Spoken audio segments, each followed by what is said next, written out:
Hello everybody and welcome to the second show of Smart Insights Improving Digital Performance Summit. My name is Lewis Dormer, I'm a Digital Marketing Executive here at Smart Insights, and I'd like to thank you all for taking the time out to join us for today's webinar. For anybody who's joined us at any of our January Trend Summits, welcome back, and for anybody new to the summit or indeed new to Smart Insights, we'd like to wish you a very warm welcome. First up, just a quick word about who we are, because our aim is very simple, to provide you as marketers and business owners with the skills, knowledge and tools you and your team need to experience success in learning, in your careers and in business. You just heard from Ed Davison, who covered 7 rockstar tips for growth marketing. I highly recommend you catch up on demand when you get the chance. For now though, I'm joined by Dan from 247 Commerce and Henrik from Adobe Magento. Hi guys. Hello everyone. So just before I hand over, a quick spot of housekeeping to run through. Please send through your questions in the comment box on screen and we'll try our best to cover as many as possible at the end of the show. You can also download the slides directly from the BrightTalk webpage in the Attachments tab. The slides for all the shows during today's summit will also be available through the Smart Insights SlideShare, so there's no need to worry about jotting down every detail as we go along. That's all from me, so I'll hand over to you guys. Enjoy the show. Hi everyone, thanks for joining us today. So today we're going to talk to you about some emerging customer experience trends and how you can work towards gaining a competitive edge by utilising available web technologies.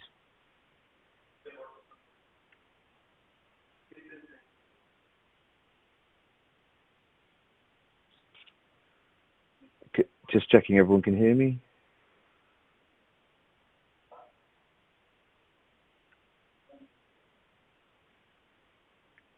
Hi guys, I'll start again. Technical glitch there.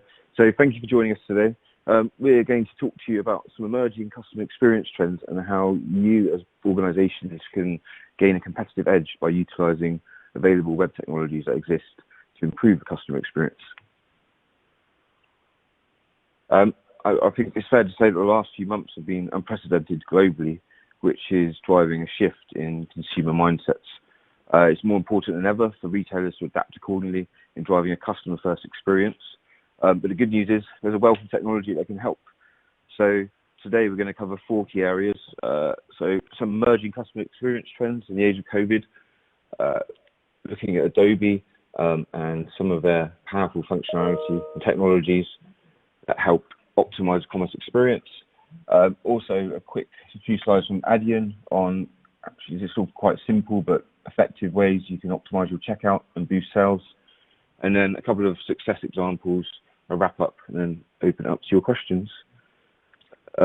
Appreciating not all of the audience are in e-commerce, we feel this session is very well suited to all website owners who want to learn from the fast-paced world of e-commerce technologies and innovation, which is probably paralleled across many industries. A little bit about today's speakers. So I'm Daniel. I look after marketing at 247 Commerce.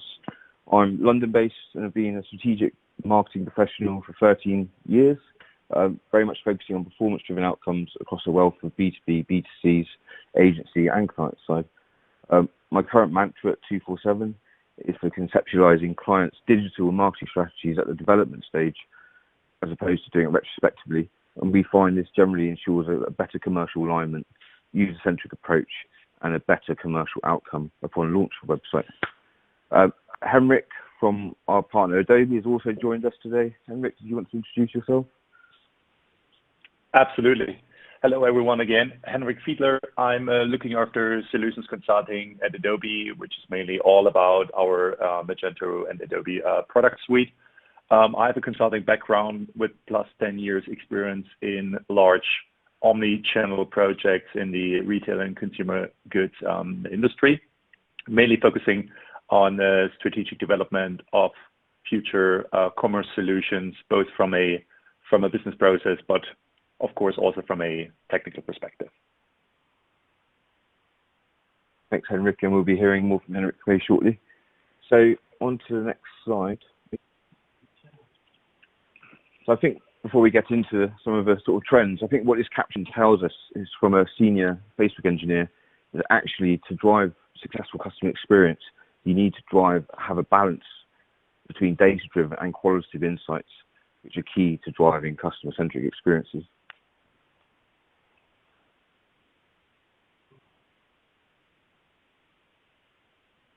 So what are we finding in terms of consumer mindset, which are changing in the age of COVID-19? So a third of all consumers are evaluating their status quo. What are their ethics? How ethical brands being over just chasing profit? And what are their expectations of customer experience, and how are brands exceeding those expectations to drive re-engagement of the customer? So we find that 33% of consumers agree strongly that they will be reappraising the things they value the most, and they won't be taking things for granted so much anymore, which I think is fair to say for all of us in the last few months. Trust is becoming even more important, where 71% of consumers believe that if they perceive brands to be putting profit over the customer, they will lose trust in that brand and won't engage with them any further. And increasingly, consumers are expecting brands to exceed customer expectations. So I think it's fair to say that we have to gain a competitive edge to stay ahead now by adopting a customer-first experience.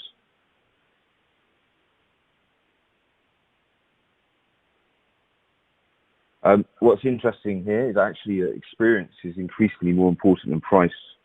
So I think there's lots of people there who will just look for the product at the lowest price they can find it for. But increasingly, people are saying, actually, what are the values of the brand? What experience am I getting from them? Am I buying into that brand? And will I happily part of my money because of the customer experience that they're offering me? And that's backed up by, if customers receive a personalized experience, this actually drives increased basket size and conversion rate. So it's very profitable for business to put the customer first in terms of revenue on the back of it. And increasingly, it's not about buying the product, you're buying the experience.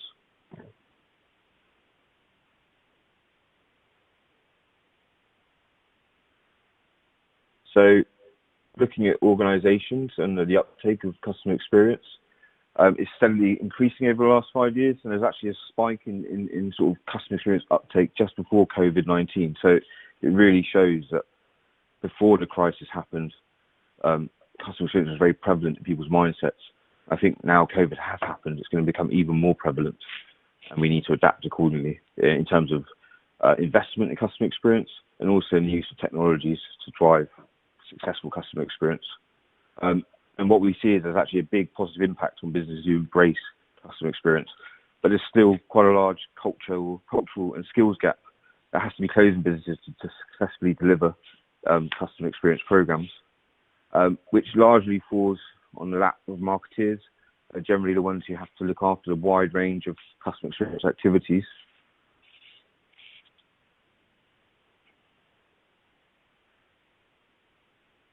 And some compelling numbers here. So focusing on experience is definitely good for business. So these are some core stats taken from Adobe sort of analysis of the market. So you can see across the board there's been a significant uplift in businesses who have successfully adopted customer experience programs through use of technology and a customer-centric approach. So including brand awareness, average order value, ROI on marketing activity, customer lifetime value, and even happier employees.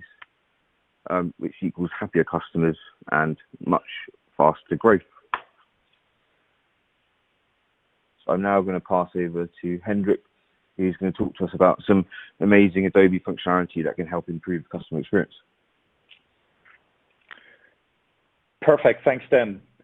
So after that, we've seen how important individual customer experiences are and what it can actually bring to your business. Let's see how Magento, as the central commerce engine inside of the Adobe Commerce Cloud, can help to create a personalized customer experience. With that, let me just quickly share my screen. Just a sec.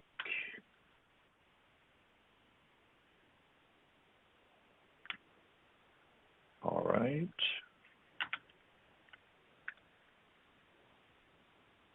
Okay, can you guys see my screen? Should be a browser, web browser with a I can see it. Sports lifestyle. You can see it? Yep, Luma. Perfect. So let's just assume you are a brand or any other kind of company that wants to engage with their customers, and you want to attract, and of course you also want to attract new customers. But in both cases, it's important to know what your customers are actually interested in and what their preferences are. So in our case, we have this sports lifestyle brand, Luma, and one of the customers is Mark. And Mark is he's a passionate runner, and he likes to shop running items on a regular basis. So what I would like to show you is, let's see how we as a brand, how we can engage with Mark and how we can target his preferences with a personalized experience in order to increase customer loyalty and to make him buy even more great products from our brand. So first of all, let us just quickly log in with Mark's customer account. Here we go. And what you might have noticed is now that we've just logged in, the landing page has just changed, and we are now showing a different theme to Mark, as we already do know about his preferences, as he has been shopping products related to running in the past. So that's why he's now seeing a different landing page. And as we already do have certain insights into Mark, his shopping behavior, products he's been interested in, we might want to target his preference, and we might want to show him additional personalized content to further engage with him and to further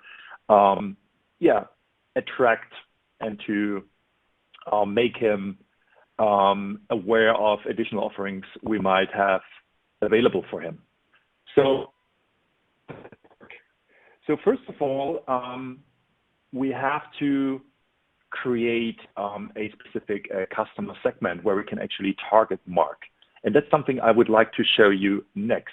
Therefore, I just quickly have to switch from the front end into the back office of Magento. Here we are. And in the back office of Magento, of course, those of you that are familiar with Magento, this is like the UI where we control and manage the entire customer experience in the front end. And we have access to various different functional areas here, as you can see. And one particular one we can leverage in order to create a personalized shopping experience, we can find in our customer section, where we have our customer segments. And those of you that are familiar with customer segmentation, I mean, this is basically the area where we can create individual segments to target the shopping behavior and the shopping preference of a certain audience. So let's have a quick look how this all works. So I just navigated into the customer segmentation section, and let's just assume we want to create a new segment now where we want to target Mark and other customers that are interested in running products. So first of all, let's just give this new segment a name. Let's just call it, this is going to be our running preference segment. And now that we've defined this new segment, we can just save it. And now in a second step, what we can do now is we can now use conditioning to define precisely what kind of audience we want to target with this new customer segment. And as you can see in Magento, you can literally leverage any attribute that we have available related to the customer, relating to the shopping cart, relating to their purchasing behavior in the past, their sales performance, and so on and so forth. Could, for instance, let's just say you want to target all the customers where we already do know that their preferred activity is running. Or what we could also do is maybe we just only want to target those customers that have already viewed or purchased a particular product from the running category in the past. So what you can see is that the segmentation Magento, it's super powerful. You can create really complex segments. And what you should also keep in mind is very often customers already have like a CRM in place or another third-party marketing automation engine that already creates customer segments. If that's the case, that's great, because we can also work with existing customer segments from other third-party tools in Magento. So it's completely on you to decide whether you want to use Magento for that or any other third-party solution. All right. So now that we've just defined this new customer segment, what we can see also is on the left hand below my conditions tab, we also have a section that talks about matched customers. So every time when I define a new segment, it directly shows me who from my existing customer base would fall into this segment, which I believe is quite valuable, because I think it's just clear every time when you create a customer segment, you want to make sure that you're actually targeting a relevant number of existing customers. All right. So now that we've defined this new running customer segment, we can proceed. And what I would like to show you next is how we can now connect this specific customer segment with rich content that we would like to show to this specific audience. So therefore, we just quickly have to switch from our customer section into the content section. And within the content section in Magento, we have access to all the different content tools and content elements, as you can see. And one important one we have access to in here are our so-called dynamic blocks. So what's so special about the dynamic blocks?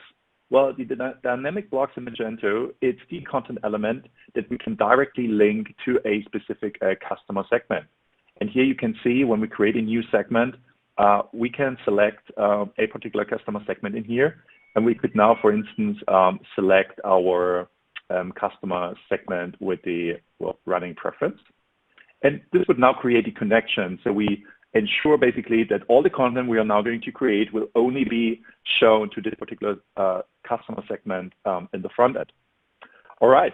So what we need to do next is we also have to give this new dynamic block a certain naming. So let's just call it being our running promo block.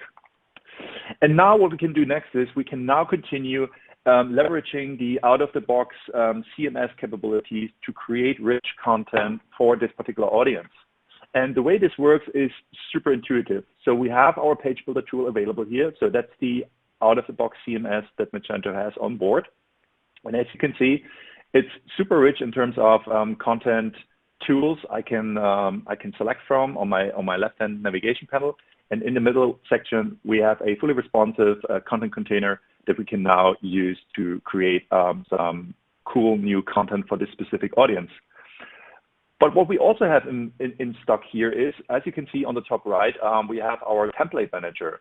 So rather than having to build like some new cool content from scratch every time, it's even more convenient that we can also leverage existing templates. So let's just have a quick look at what templates we already have in stock. Here we go. And as you can see, in our scenario, we already created some cool running promo content before. So we can now just directly leverage this existing content. Here we go. And of course, this is also, it saves us and the marketing team a lot of time. And we can now directly maybe apply some changes and say this becomes our selected items. Let's just rename this. And maybe we want to add some additional product recommendations. And talking about product recommendations, it's important to call out that Magento out of the box is supported by AI. So product recommendations in Magento leverage the artificial intelligence provided by Adobe Sensei, which basically means all the product recommendations you can also use within a specific campaign or promotion for a specific audience can be completely dynamic and can leverage certain information that we already have in place from our existing customer base. And so just think about dynamic recommendations rules where we can also include the shopping behavior of other customers, best-selling products, etc. And all these different rules are being supported by Adobe Sensei. All right. So let's just say for today, we just want to stay with the existing template that we already created before. But just so you get an idea how flexible this tool is. So it's super easy to just drag and drop a new content row in here if we want to add some additional content. And similar to what we've just seen before with the segmentation, also the page builder is super intuitive and it's super flexible. And whenever we want to create and personalize, again, also in here, we can leverage conditioning.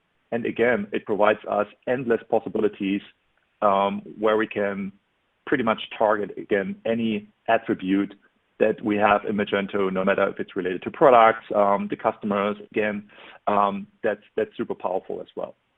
All right, so let's move on. So again, just a quick recap. So first of all, we created a new customer segment. Second, we created some new rich content, and we basically linked this new content to our customer segment. So what we can do now is this new piece of content, we now have to embed it into our existing website. And that's what we're going to do next. So therefore, let me just quickly go back into our content section. And there we can just quickly navigate into our pages. And let's just assume this new promo content for our running audience. Let's just say we want to highlight it very prominent on our landing page, which is our homepage. So what we can do now, we can just quickly go into our homepage, and now we can just quickly add this content into this existing page. But there's one thing we have to think about first. So of course, I could now directly link this new content into here, but then it would directly go live. And that's maybe not what we like to do, because maybe this content change should be related to an upcoming promotion, and it should be scheduled on a timely basis. So what we could do for that is, on the top right, we can just click on Schedule New Update, and we can now define a new update for our running promo. Let's just call this becoming our running promo. There we go. Maybe we want to call this is going to be our Q3 2020 promo. And now we can precisely define when this particular promo, including all the content changes, will go live in the front end. So we can define a certain start date. I would just select a random start date. Let's just say it's going to go live on the 6th of September, and it's going to remain being live until, let's say, the 13th. There we go. And now what we can do is we can now go back into our content section. We will now just add an additional content row in here. And what we're now doing is, it's not about creating new content. We are now just linking content into an existing page. And what we're doing now is, we're now selecting the promo page, that the promo block that we created before. Just have to select the right one. Just a sec. There we go. Running promo. All right. And now we just have to save it. And now we can see exactly the content that we've just created before and how it would look like on our landing page. And now what we can do next is, I can now just save this update. And as you can see, this update now also appears on the top in our schedule changes section. And in order to get an idea how our website will look like in future, when this new campaign will go live and how this will look like for our audience that we're going to target, we can now just click on the preview button on the right hand. And this creates a virtual version of our website. So we can actually see how our page, how our website will look like at a later point in time. When Mark comes to our site, he's going to see this new selected content for him and all the other customers being interested in running products, because we have targeted them using the customer segment that we created earlier on. So basically saying all the customers that would fall into this segment would see this new promo content, as you can see. And what we can also do is, within our content staging and scheduling section, we also have the possibility to switch and to go to a specific point in time. So let's just say when I select the 4th of September, when our promo is not yet live, we can just also create a virtual view. And now we're going to see that at this point, Mark would still be seeing our standard shop template. So this is the standard template that we've seen before. And when we go back, selecting another point in time when our campaign is already live, let's just select the 8th of September, we can again see that we're now seeing our promo content that we tailored specifically for this specific audience. Okay, so you obviously can assume that this is super powerful, the content staging, and we have many customers that leverage the content staging, personalization capabilities, and segmentation quite heavily. And of course, this can become quite complex, and therefore it's important that we also provide tools. So so our business users that work in Magento can basically keep track on all the schedule changes they have set up in Magento. And therefore, we have this very intuitive content staging dashboard in place we are looking at now. And here we can now see also the promotion that we've just set up before. And when we go into the details, you can see the information around the timing, and we can also see, and this is very important, what content elements or what objects in general are currently being included in here. And as you can see at the moment, we've just applied a change to a CMS page. But when we go into the details, you can see that these updates on a timely basis in Magento do not only work for CMS pages, you can also leverage those for price rules related to the product catalog, to the shopping cart, to product categories and products itself.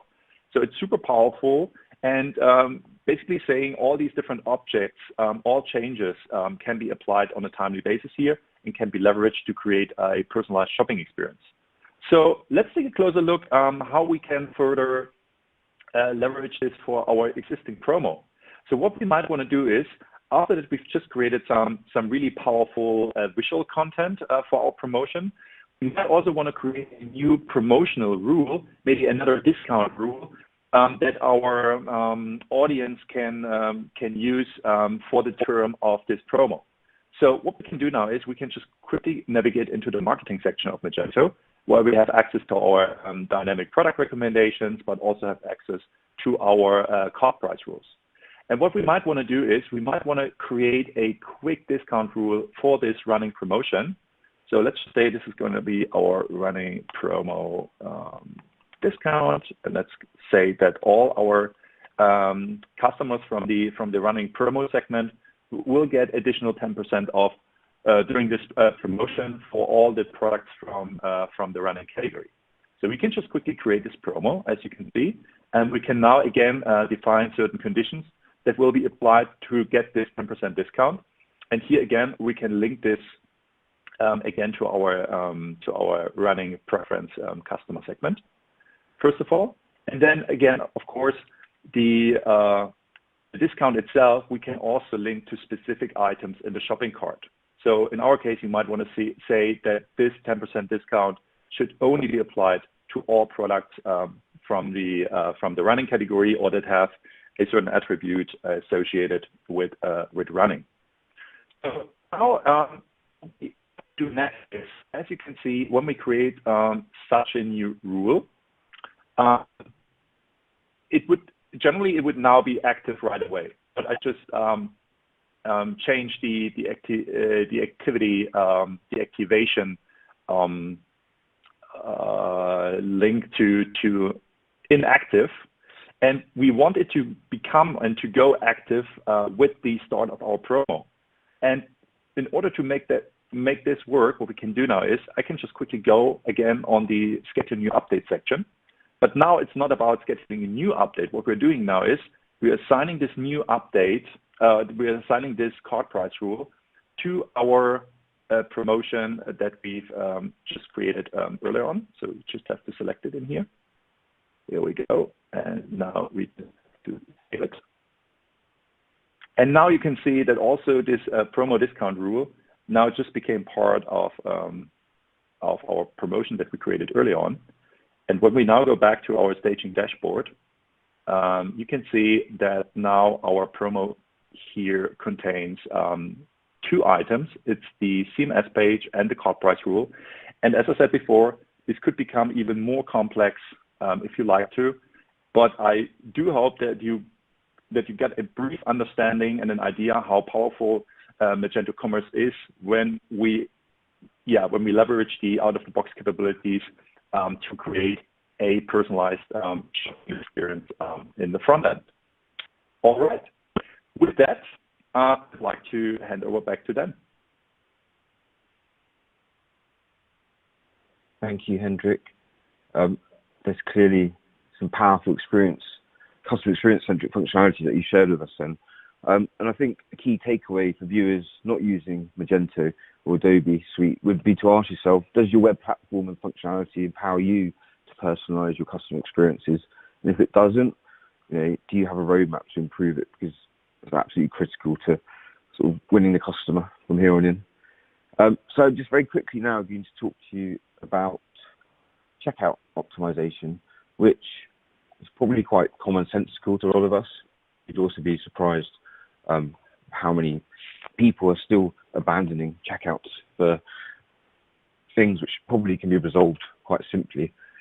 So 45% of shoppers have abandoned a purchase because of a payment-related issue at checkout. So it's not even the checkout experience itself, it's actually just facilitating a payment from a merchant to a customer. It's an instant loss of sales, but it's also something that can be fixed. So we're also partners with Adyen, and we teamed up with them, and they've given us 3 steps that you can take to reduce abandoned carts and increase your conversion rates, which fundamentally is a quick win. It's the bottom of a funnel. It's something you should probably prioritize first to become more profitable as a business. So one thing that is key is to let shoppers pay with as wide a range of payment methods as possible. So often when you go to sort of some websites and you go to checkout, there's only like 1 or 2 payment options, and that doesn't always fit everyone in today's sort of world. So getting to the checkout, filling in your details, and discovering that you can't use your preferred payment method is not a good experience for your customers.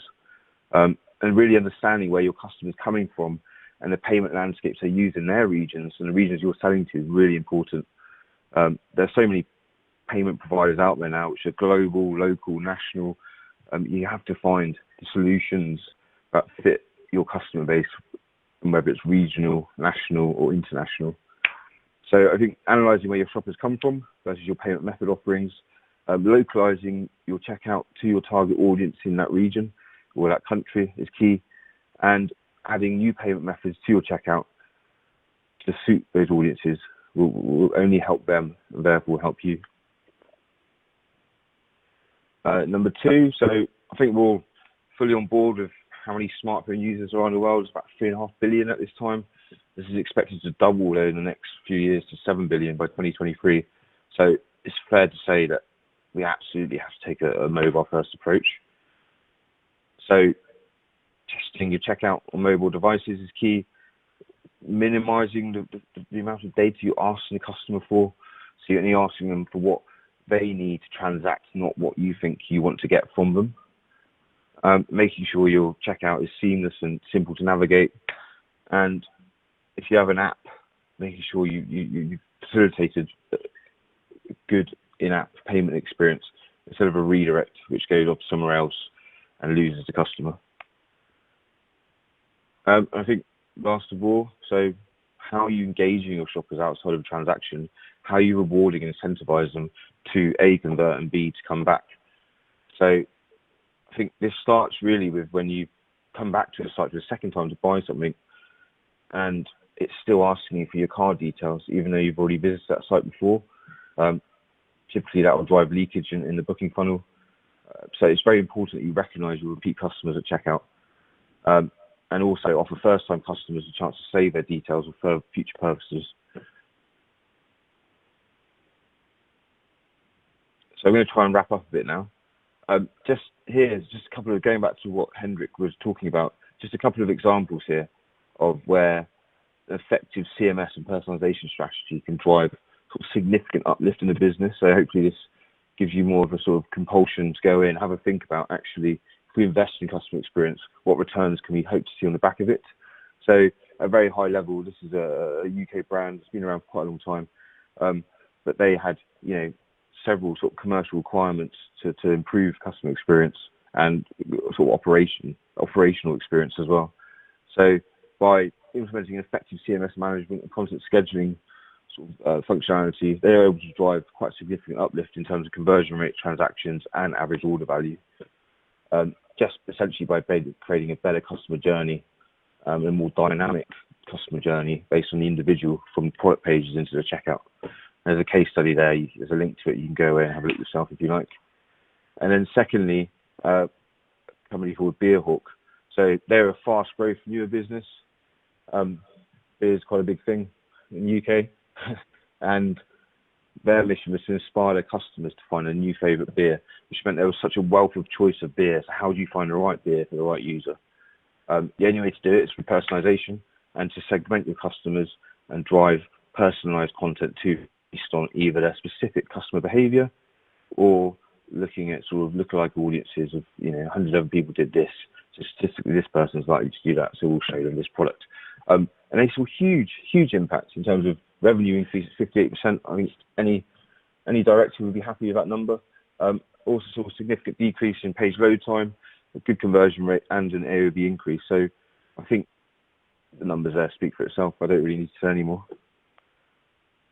So just recap really on key takeaways from this session.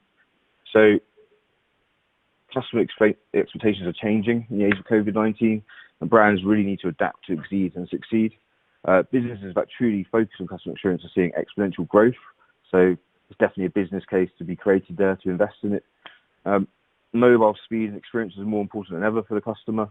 A lot of people will probably visit a website on their mobile and then they might go away and purchase on their desktop in the evening. But if you don't get that mobile experience right in the first instance, you'll never see that potential customer again. There are lots of prevailing technologies which can help businesses succeed in optimizing and improving the experience, and there's remarkable performance improvements that can be achieved from doing so.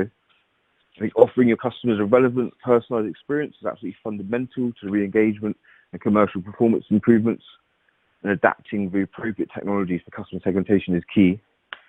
There's a wealth of tools and resources available to businesses.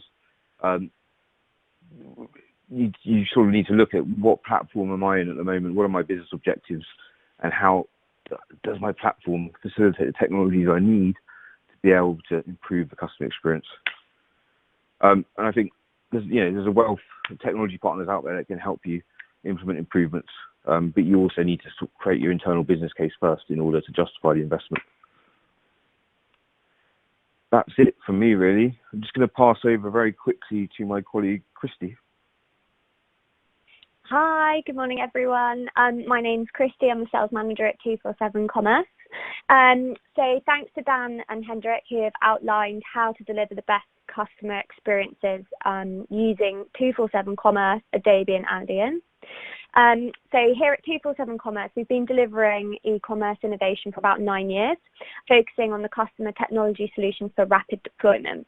And obviously with Adobe Magento being global leaders in cloud commerce innovation, collectively we've partnered together to support custom web development. And Adyen's a key player in that, as it's a leading platform for payments, who are very well known in the industry for acting as payment gateway, payment service provider, and help remove that risk management as well. So essentially, just thanks so much everyone for your time today. It's really great to see you all listening. Essentially, if you've got any questions, feel free to either put them at the end of this. Alternatively, my contact details are here. I'd love to hear from you and be more than happy to discuss any projects that you've got in plan or ways that we can really help growth in terms of your customer experiences and how to really hinge off that platform that you're using at the moment. It'd be great to hear from you, and thanks so much again for listening, guys. Thanks a lot. So I've just got one question that's come in here. Dan, you mentioned a roadmap. What would you say to an e-commerce company just starting to prioritize CX would be the key things to get right to start with? Measurement would have to be the first thing. You have to build a business case based on the data and the current performance. So if I pragmatically look at GA as a starting point, look at your core user journeys, what the leakages are. There's often leakages that are quick wins to resolve, but you have to first identify them. So understand the customer journey through your website. Where are the biggest leakages and therefore opportunities to improve? So once you've identified what the numbers are saying, you can then sort of take more of a qualitative approach in looking at it from a user perspective and understanding what is it they're struggling with on this page. So what is the data saying? What do you think improvement opportunities are? And then really what is the sort of roadmap in terms of time, cost, resource to be able to achieve those improvements? I hope that answers the question. Very well, I think. Very well. Okay, thank you. So if you've got any other questions, please do send them through to Christie. Her email address is currently on screen. that brings us to the end of the second show. We hope you enjoyed it. Next up, we have got a show from eSales Hub, which I hope you'll all join as well, all about AI-powered call tracking. Thank you very much for joining us for this, and I'll catch you soon. Goodbye from all of us. Thanks so much, everyone. Bye-bye. Thanks. Thank you. Bye.